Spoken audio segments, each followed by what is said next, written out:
नमस्कार, मैं सौरभ शर्मा, आपका अपना 24 न्यूज में स्वागत है। आइए पहाड़ी गांव से पटना तक की राजनीतिक सफर करने वाले दलित समाज के कद्दावर नेता ललन पासवान से बात करते हैं कि आजादी के बाद से अब तक कैमूर पहाड़ी पर बसे रोहतास कैमूर जिले के 105 गांवों के विकास की गति क्यों धीमी है। श्री पासवान चेनारी विधानसभा क्षेत्र के पूर्व विधायक है। आप गत माह जदयू छोड़ भाजपा का दामन थामे हैं।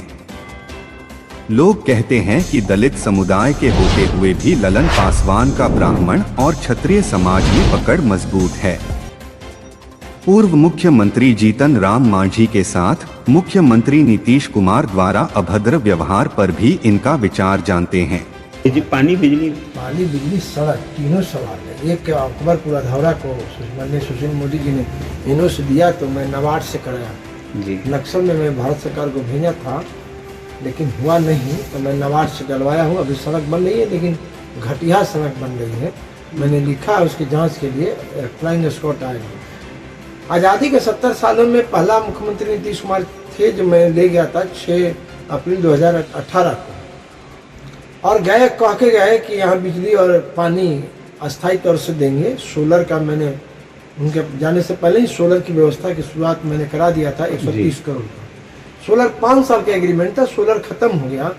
बिजली आज के तारीख में कैमूर का अधौरा के 108 गाँव और रोहतास नवहट्टा चेनारी और शिवसागर और दरियाव मैंने ससराम विधानसभा का करीब 125 गाँव, 250 गांव के करीब 125, 130, 40 के करीब होंगे गांव जो आज भी गुलाम है, बद से बदतर है। आज़ादी वहाँ नहीं है, दैनिक जीवन की कोई चीज़ें सुविधा नहीं है, न सड़क है, न बिजली है, न पानी है। सोलर से पानी डेवलप पंप सोलर से दिया गया। मैं ठेकेदार अधौरा और वहाँ 400 फीट 3 फीट गला के लूट लिया। कम से कम 100 करोड़ पानी के नाम पर डबल सोलर का डबल पाइप डाल के कलेक्टर पंकज दीक्षित से जाके कई जगह चेक किए थे। पानी 1-2 जगह कहीं कहीं चल रहा है, बाकी जगह सब मर चुका। करोड़ों की लूट हुई पीएचडी से, सोलर और डबल पंप से। बिजली का 130 करोड़ का मैंने करा था, बिहार सरकार का एक फंड है। कुछ लोगों ने कहा कि हम भारत सरकार से, लेकिन संविधान के कसम खा के भी जनप्रतिनिधि झूठ बोलता है तो हमें आश्चर्य होता है। कौन बोला नहीं, मैं उस पर चर्चा नहीं करना चाहता। अब रेहर से रोहतासगढ़ किला जाने का सड़क ऐसी जर्जर स्थिति है, नागाटोली होकर गए हम थे, पहले भी गए थे। देश भर के आदिवासी जाते हैं, अपने को मानते हैं कि वहीं से मेरी उत्पत्ति हुई, वहीं मेरा कुल गुरु है। राजा सत्यवादी राजा हरिश्चंद्र के पुत्र रोहित ने वो किला बनवाया। अभेद दुनिया का अभेदगढ़ किला वो अपने अस्तित्व पर हो रहा है, अपनी विरासत पर हो रहा है, उसको कोई देखने वाला नहीं। मैं महेश शर्मा जी भारत सरकार के मंत्री को मैंने दिया, और मैं वहाँ जो ये इसके विभाग जो पुरातत्व विभाग बिहार सरकार को भी लिखा, भारत सरकार को आईजी को भी मैंने अपने स्वयं मिलकर दिया, लेकिन उस पर कोई काम नहीं हुआ। उग्रवाद का बहाना बना के, परेशानी बना के करोड़ों पैसे आते हैं, पता नहीं कहाँ लूट के में बैठ चढ़ जाते हैं। असीम संभावनाएं पहाड़ पर। हम उत्तराखंड केदार धाम, बद्री धाम से लेकर काशी से लेकर प्रयाग से लेकर कहीं भी ऐसा जगह नहीं है, झारखंड छत्तीसगढ़ जहाँ बिजली नहीं है, छोड़ के कैमूरांचल।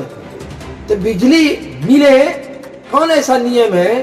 भारत सरकार ऐसी कोई ऐसी बात नहीं है कि सेंचुरी में कि जो गांव या तो गांव विस्थापित कर दीजिए, नहीं तो उसकी दैनिक जीवन का रेवेन्यू देता है, वे खेत का टैक्स देता है, अपने घर का टैक्स देता है, और आप उसको बिजली और पानी नहीं देंगे तो ये इससे बड़ा संविधान के खिलाफ क्या बात हो सकती है। और इस बिहार सरकार तो कर उस पर संज्ञान ही नहीं ली।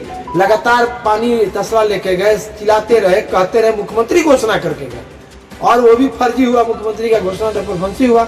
इसलिए मैं लगता है कि मुझे न्यायालय का दरवाजा, सुप्रीम कोर्ट का ग्रीन बेंच ऑफ इंडिया में, जैसे दुर्गावती में ग्रीन बेंच ऑफ इंडिया गए तो दुर्गावती बना, उसी तरह ग्रीन बेंच ऑफ इंडिया में हमको जाना पड़ेगा, तभी लगता है कोई बात बन पाएगी।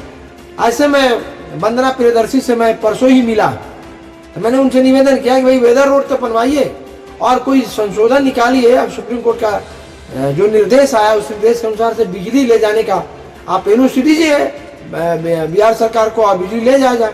हम सीएमडी से मिले, एमडी से मिले, और मैं ये जो एग्रीमेंट फेल हुआ मैंने कहा कि भाई कोई रास्ता निकालिए। तो कहे कि मैं प्रयास करता हूँ, आप भी प्रयास करिए।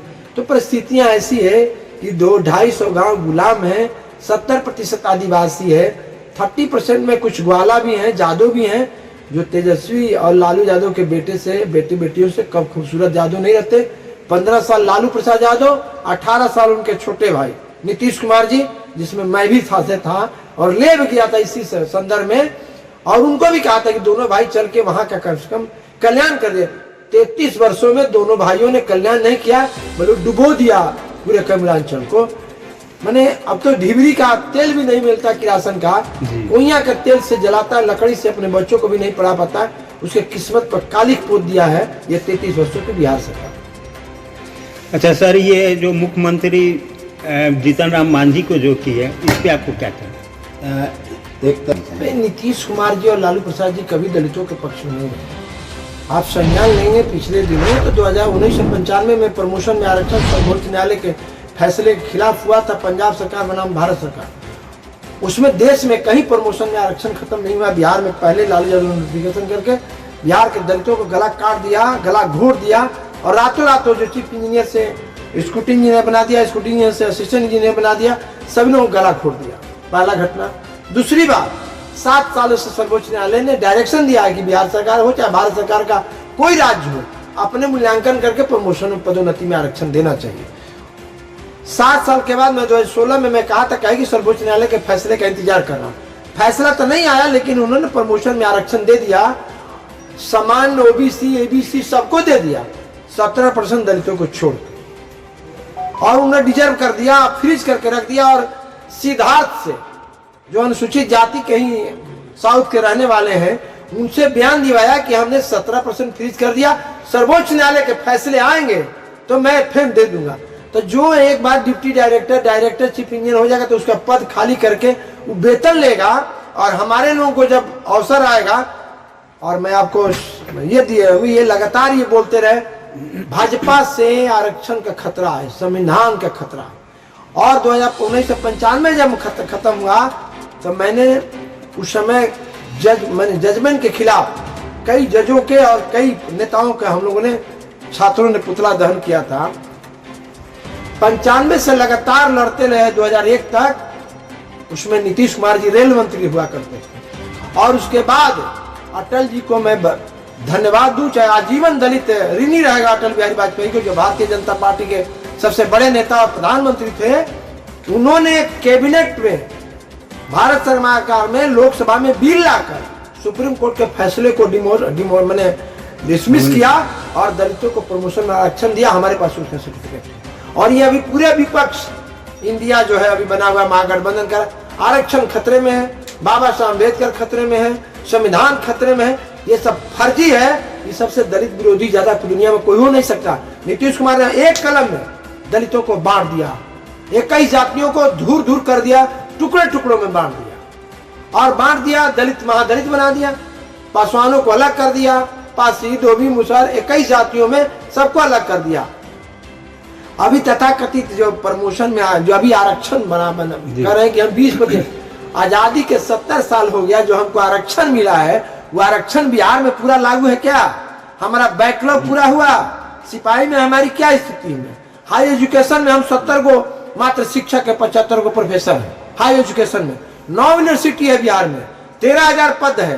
13,000 में 4500 पदों पर बिहार का प्रोफेसरों का यूनिवर्सिटी चल रहा, कॉलेज चल रहा।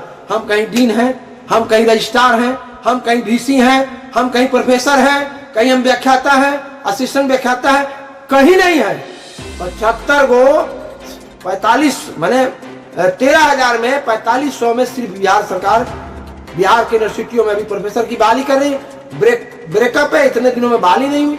एक बार लालू प्रसाद जी ने किया था 200-400 लोगों का, 100-200 लोगों का, उसके बाद से बिहार में हाई एजुकेशन की क्या स्थिति है। और हमारा आप सिपाही से लेकर किसी कर्मचारी से देखिएगा, कहीं उसके नौकरियों की पूरी भर्ती हुई?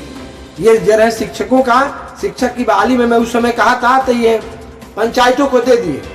कहीं केमिस्ट्री में, फिजिक्स में, मैथ में, बायो में हमारे कहीं शिक्षक हैं दलित के।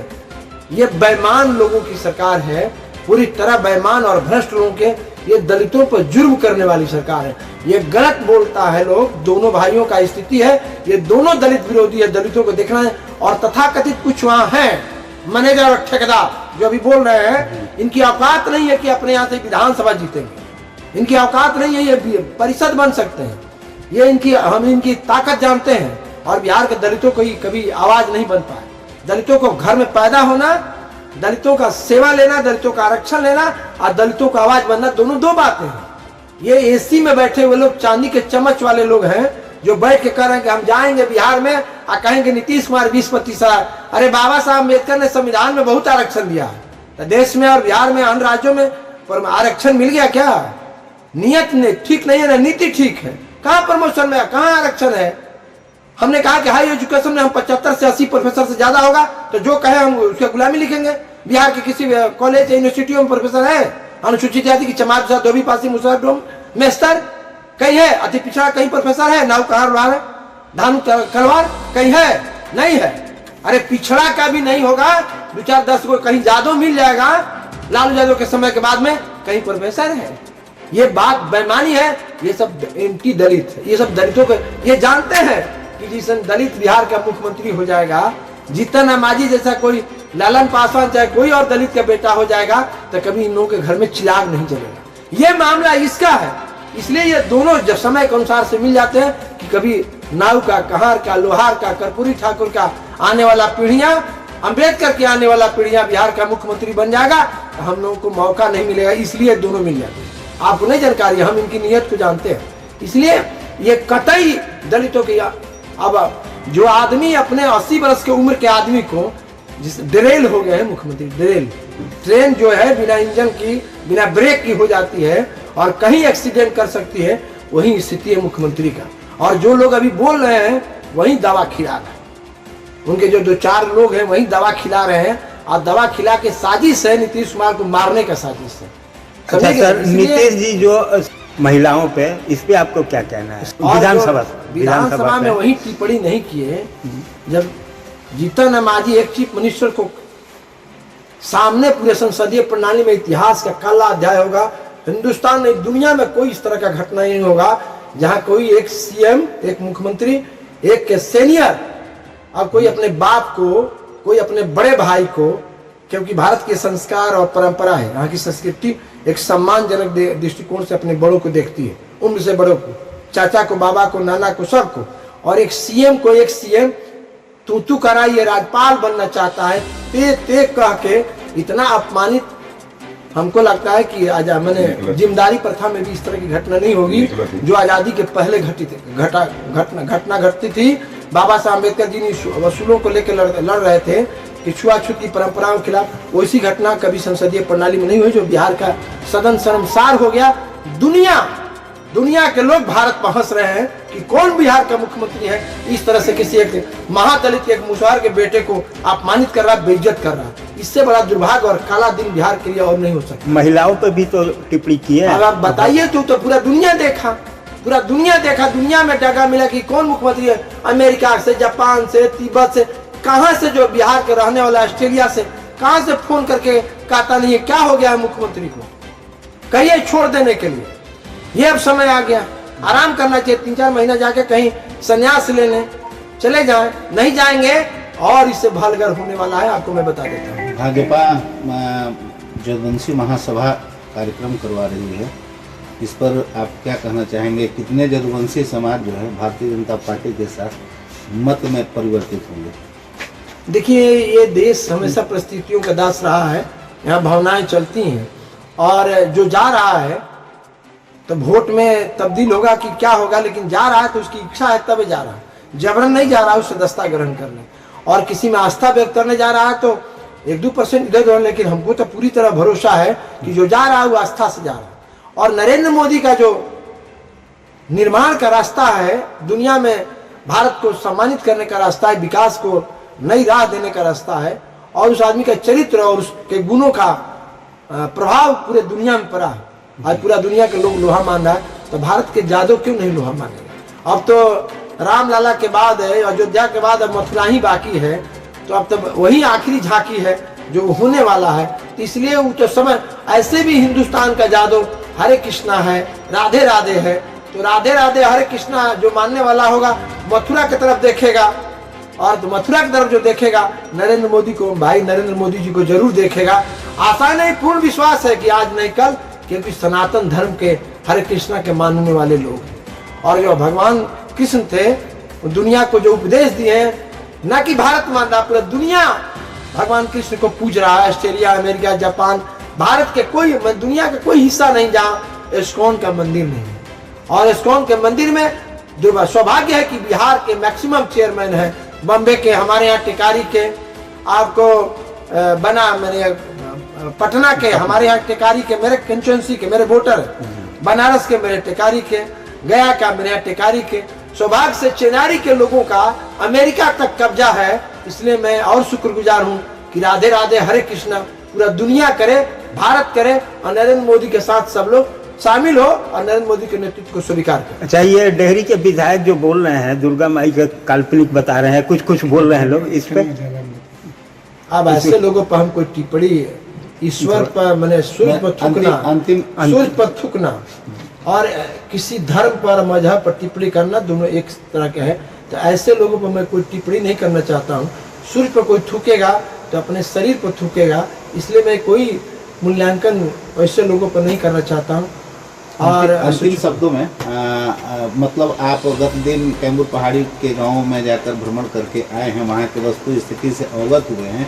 अगर मुख्यमंत्री जी को भी आप ले गए थे वर्ष 2017 में रेहल में विकास के लिए, किंतु ये नहीं हो पाई, तो क्या मतलब न्यायालय का दरवाजा भी आप निश्चित तौर से मैं कहा आपको, ऐसे तो मैं सभी पदाधिकारियों से मिल के आ जाए।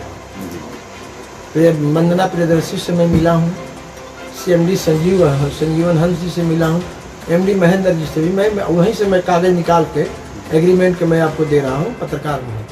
इसलिए मैं सूचना दे चुका हूँ। धन का इंतजाम करना, हम तो ऐसे भी भिखमंगा आदमी हैं, सहयोग से काम चलाते हैं, तो मैं इंतजाम कर रहा हूँ। छठ के बाद जैसे कोर्ट खुलेगा तो मैं कोशिश रहूँगा तथाकथित आपके जैसे पत्रकार और भाइयों से सहयोग मांग के जल्दी सर्वोच्च न्यायालय के ग्रीन बेंच ऑफ इंडिया में पहाड़ के 2-3 आदिवासियों को और मैं स्वयं उसके अपील के वाहक बनूंगा, और निश्चित तौर से सर्वोच्च न्यायालय के कोर्ट में जाएंगे कि या तो इस गांव को, हजारों साल से गांव है, विस्थापित कर दो, नहीं तो सेवा बहाल कर दो। न्यायपालिका अगर न्याय देती है तो मुझे अगर सेवा बहाल करे, नहीं तो उतने गांवों को विस्थापित करके उनको जिंदगी बसर करने के लिए जिस तरह से उनकी ताकत है उन्हें विस्थापित करे। यही हम फैसले में जाने वाले हैं।